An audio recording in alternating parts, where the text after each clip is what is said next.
నుంచొని అంటున్నాడు కదా, నాకు చోటిస్తే దుఃఖభాజనమైన ఈ ఇంటిని ఆనందమయంగా మారుస్తాను, స్థలమియ్యుడి అన్నాడు. చప్పట్లు ఇప్పుడు కొట్టాలి. హల్లెలూయా, హల్లెలూయా, హల్లెలూయా. మత్తయి మాత్రమే రాశాడు 9వ అధ్యాయము 23-24 వాక్యము.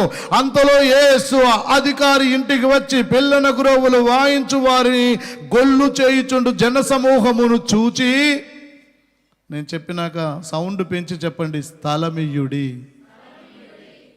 స్థలమియ్యుడి.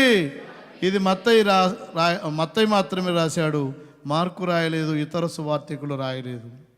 జీవాధిపతినైన నేను ఇంటి ముంగట నిలబడ్డాను, మీరు తప్పుకొని నాకు చోటిస్తే ఈ ఇంటిలో పరిస్థితి నేను చక్కబెడతాను, కానీ నన్ను లోపలికి రానివ్వకపోతే నేను మీకు ఎలా సహాయపడగలను?